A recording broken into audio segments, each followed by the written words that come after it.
नमस्कार दोस्तों, आज एक बार पुनः आप सभी के सामने एक ज्ञानवर्धक और एक प्रेरणादायक कहानी लेकर हाजिर हुए हैं। दोस्तों, गाय माता ने बताया है कि आखिर मनुष्य गरीब क्यों रहता है। दोस्तों, आज की कहानी में मनुष्य के गरीब होने के 3 कारण बताए हैं और यह कारण आज कलयुग के समय में सत्य है।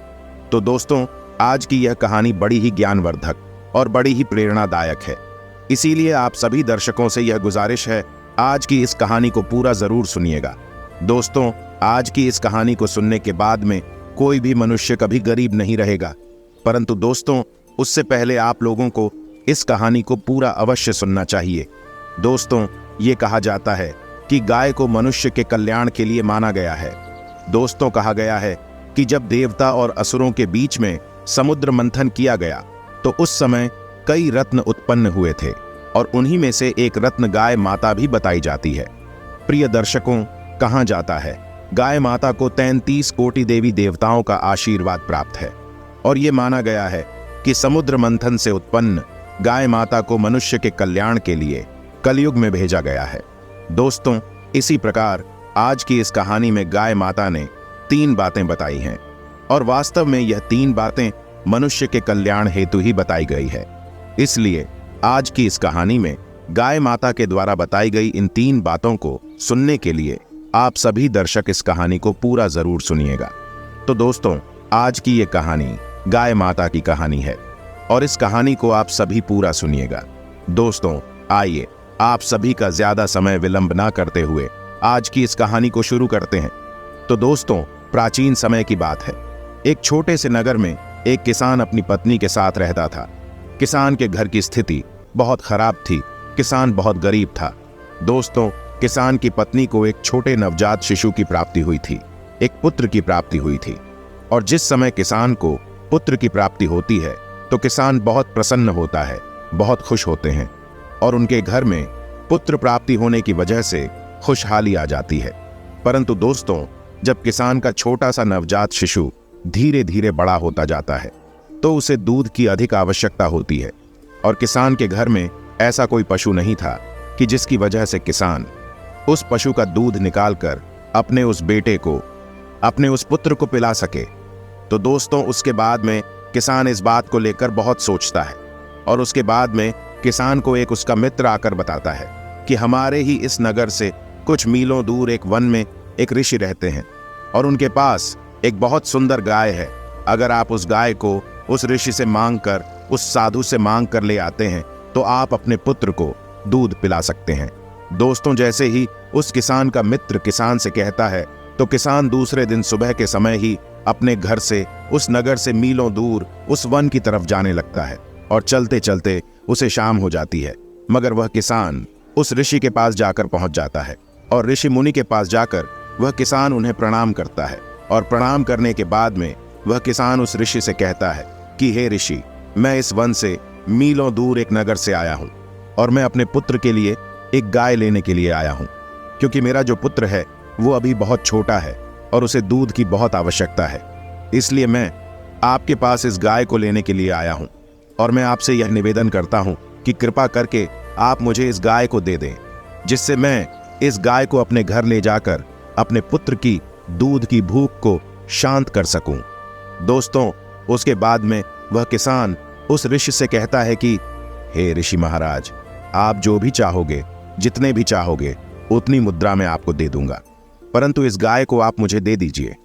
दोस्तों, उसके बाद में और वो ऋषि उस किसान की बातों को सुनकर हंसने लगते हैं और कहते हैं कि प्रिय बालक, खैर, अगर तुम्हारे पुत्र के दूध की भूख है तो तुम अपने पुत्र के लिए इस गाय को निःशुल्क ले जा सकते हो, परंतु मैं इस गाय को तुम्हें देने के एक भी पैसा नहीं लूंगा, क्योंकि मैं एक ऋषि हूं और ऋषि को और साधु को और वनवास काटने वाले इंसान को धन की कोई आवश्यकता नहीं होती है। इसलिए तुम इस गाय को निःशुल्क ही ले जा सकते हो, परंतु इस गाय को ले जाने से पहले मेरी कुछ शर्तें हैं और उन शर्तों को तुम्हें मानना होगा। तो दोस्तों, उसके बाद में वो ऋषि उस किसान से कहने लगते हैं कि हे किसान, कहते हैं कि जिस घर में गाय माता जाती है उस घर में हमेशा सुख और समृद्धि और लक्ष्मी और वैभव गाय के पीछे पीछे जाती है, क्योंकि गाय को 33 कोटि देवी देवताओं का आशीर्वाद है और इसी कारणवश जिस घर में ये गाय माता जाती है उस घर में सुख और समृद्धि साथ ही जाती है। इसलिए तुम हमेशा इस गाय को इसकी भूख के उपरांत भोजन, चारा और पानी और इसके रहने और बैठने की व्यवस्था समय समय पर और ठीक ठाक रखना। दोस्तों, उसके बाद में वह ऋषि उसे कहते हैं कि हे किसान, ये भी कहा जाता है कि जिस घर में गाय माता जाती है उस घर में कभी भी धन की कमी नहीं होती है, क्योंकि जिस घर में गाय माता जाती है उस घर में गाय के पीछे पीछे रिद्धि सिद्धि के दाता और भाग्य का विधाता जाता है, यानी कि माता लक्ष्मी के मानस पुत्र भगवान श्री गणेश जी भी जाते हैं। इसलिए तुम इस गाय को रोज सुबह उठते ही एक रोटी अवश्य खिलाया करना। अगर तुम इस गाय को रोज सुबह उठते ही एक रोटी खिला दोगे तो उससे भगवान श्री गणेश तुमसे प्रसन्न हो जाएंगे, जिससे तुम्हारे घर में कभी भी धन की कमी नहीं होगी और तुम्हारा दुर्भाग्य समाप्त होकर तुम्हें और तुम्हारे घर को सौभाग्य की प्राप्ति होगी। दोस्तों, उसके बाद में वो ऋषि उस किसान से कहते हैं कि हे किसान, अगर तुम इस गाय को अपने घर लेकर जा रहे हो तो कभी इस गाय का तुम शोषण करने के बाद में इसे छोड़ मत देना। कहीं तुम इस गाय को अपने घर ले जाने के बाद में और इसका फायदा उठाने के बाद में, यानी कि जब तक ये दूध दे और जिस दिन दूध देना बंद कर दे तो उस दिन इसे छोड़ मत देना। अगर तुम ऐसा करते हो तो उसी दिन से तुम्हारे बुरे समय की काली बच जाएगी। दोस्तों, यह बात कहकर वो ऋषि उस किसान को जाने के लिए कहता है और फिर वह किसान अपने पुत्र के लिए उस गाय को लेकर अपने नगर की ओर आने लगता है।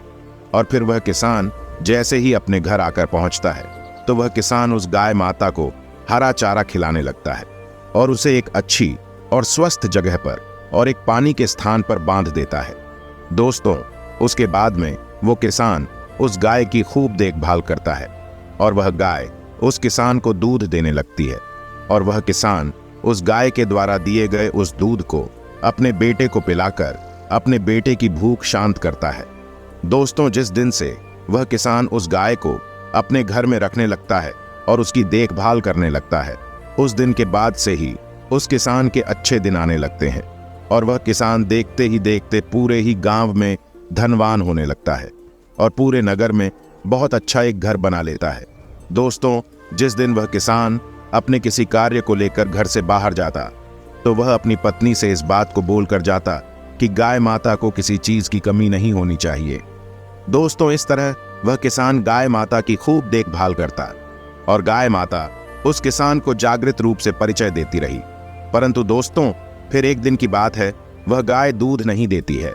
जिस दिन वह गाय दूध नहीं देती है तो वह किसान कुछ नहीं सोचता है और सोचने लगता है कि हो सकता है कि कोई भी कारणवश गाय ने आज दूध नहीं दिया हो। परंतु दोस्तों, जैसे ही दूसरा दिन आता है तो उस दिन भी गाय दूध नहीं देती है और देखते ही देखते गाय दूध देना बंद कर देती है। दोस्तों, जैसे ही गाय दूध देना बंद कर देती है तो वह किसान धीरे धीरे गाय की ओर से लगाव कम करने लगता है और गाय के पास जाना तक छोड़ देता है और ना ही गाय को सुबह सुबह रोटी खिलाता है बल्कि स्वयं खाना खा लेता है, परंतु गाय को चारा तक नहीं देता है। दोस्तों, उसके बाद में जब गाय माता को समय समय पर भोजन नहीं मिलता है तो गाय माता बहुत ज्यादा कमजोर हो जाती है और फिर एक दिन वो सेठ गाय माता के पास आता है और गाय माता को देखकर बहुत क्रोधित होता है और गाय को अपने स्थान से खोलकर जंगल की ओर जाने लगता है और जंगल में जाकर के छोड़ देता है। दोस्तों, उसके बाद में उस दिन वह किसान उस गाय को जंगल में छोड़कर आ जाता है और फिर जैसे ही घर आता है तो उस किसान का जो पुत्र था, जैसे ही किसान आकर देखता है तो किसान का पुत्र बीमार हो जाता है। दोस्तों, जैसे ही किसान का पुत्र बीमार होता है तो उस समय किसान के पास बहुत धन होता है, तो उस समय किसान अपने पुत्र को एक अच्छे वैद्य के पास लेकर जाता है और वैद्य के पास ले जाकर वैद्य से कहता है कि हे वैद्य महाराज, मेरे पुत्र का स्वास्थ्य बहुत खराब हो चुका है, आप चाहो जितना धन ले लेना, मगर मेरे पुत्र को कुछ भी नहीं होना चाहिए।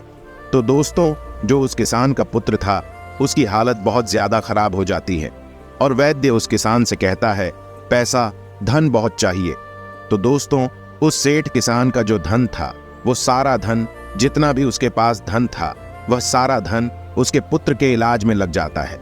उसके बाद भी उसके पुत्र की स्वास्थ्य में कोई सुधार नहीं आता है और फिर अंत में वह वैद्य और धन के बारे में बोलता है। तो किसान सेठ अपने द्वारा बनाए गए उस घर को भी बेच देता है और अपने पुत्र के इलाज में लगा देता है। दोस्तों, उसके बाद में वो किसान सेठ पूरी तरह से बर्बाद हो जाता है, कंगाल हो जाता है। और फिर उसका पुत्र ठीक होता है और वह किसान सेठ अपने पुत्र को लेकर अपने घर, अपने नगर की ओर आता है। तो उसके पास कोई घर नहीं होता है और ना ही धन होता है। तो वो किसान पूरी तरह कंगाल हो जाता है और अपने पुत्र को अपने पुराने घर, अपने पुराने झोपड़ी में लेकर चले जाता है और वहां पर जाकर रोने लगता है और बहुत उदास होता है।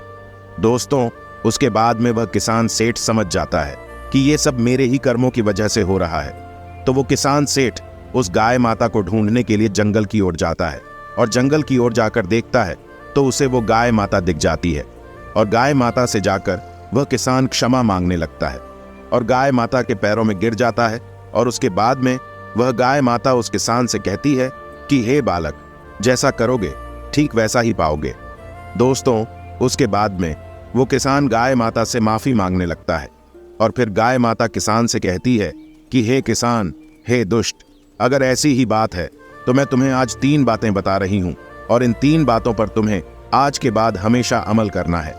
तो दोस्तों, उसके बाद में गाय माता उस किसान को 3 बातें बताने लगती हैं और कहती हैं, हे किसान, पहली बात, कभी भी किसी भी मनुष्य को अपने मित्र के साथ छल नहीं करना चाहिए, क्योंकि जो मनुष्य अपने मित्र के साथ छल करता है या फिर अन्य किसी व्यक्ति के साथ छल करता है या फिर उसका शोषण करता है, उसका फायदा उठाता है, वह मनुष्य, वह इंसान अपने जीवन में कभी सुखी नहीं रहता है। क्योंकि जो मनुष्य दूसरे के भाग्य का छीन कर खाता है, वो भोजन उसके पेट में कभी नहीं भाता है। इसलिए कभी भी किसी भी मनुष्य को किसी के साथ छल और उसका फायदा नहीं उठाना चाहिए। दोस्तों, उसके बाद में गाय माता दूसरी बात बताने लगती है कि कभी भी हमें अपने समय पर, अपने धन पर और अपने मन पर अपनी इच्छाओं को हावी नहीं होने देना चाहिए। क्योंकि जो मनुष्य अपने समय पर और अपने धन पर और अपने आप पर गर्व करता है, वह मनुष्य हमेशा जीवन में कहीं ना कहीं अवश्य ही ठोकर खाता है। क्योंकि दोस्तों, हर मनुष्य का समय एक जैसा नहीं होता है। क्योंकि कभी देखा जाए तो हमेशा कभी भी देख लेना, जो पहाड़ों में और जंगलों में पत्ता होता है, वो पत्ता कभी पत्थर के नीचे होता है तो कभी पत्थर पत्ते के ऊपर होता है। ठीक इसी प्रकार समय एक ऐसी घड़ी है जो बदलने में समय नहीं लगाती है। इसलिए कभी भी किसी भी मनुष्य को अपने समय पर, अपने धन पर और अपनी मन पर गर्व नहीं करना चाहिए। दोस्तों, उसके बाद में गाय माता तीसरी बात बताने लगती है और कहती है कि कभी किसी भी मनुष्य को अपने घर के मामले में अन्य लोगों से राय नहीं लेनी चाहिए। क्योंकि दोस्तों, कहा जाता है कि हमारे घर में लड़ाई झगड़ा हो और अगर हम उस झगड़े के बारे में हमारे पड़ोस के अन्य लोगों से किसी भी चीज के बारे में राय ले रहे हैं, तो वो लोग हमेशा काम को बिगाड़ने के बारे में ही सोचते हैं। इसलिए कभी भी अपने किसी कार्य के लिए अन्य लोगों से नहीं पूछना चाहिए और साथ ही अपने घर की बातों को अन्य लोगों को नहीं बताना चाहिए। दोस्तों, ये 3 बातें गाय माता उस किसान को बताती हैं और किसान फिर से उसी समय गाय माता को अपने घर की ओर फिर से ले जाता है और ले जाने के बाद में गाय माता की सेवा करता है और गाय माता की द्वारा बताई गई उन 3 बातों पर अमल करता है। और दोस्तों, देखते ही देखते वह किसान फिर से धनी होने लगता है और उसका अच्छा समय आने लगता है। तो दोस्तों, आपको आज की ये कहानी कैसी लगी कमेंट बॉक्स में जरूर बताइएगा। साथ ही उम्मीद करते हैं कि आप सभी को आज की यह कहानी पसंद आई होगी। तो इस कहानी को लाइक और शेयर जरूर कर दीजिएगा। धन्यवाद।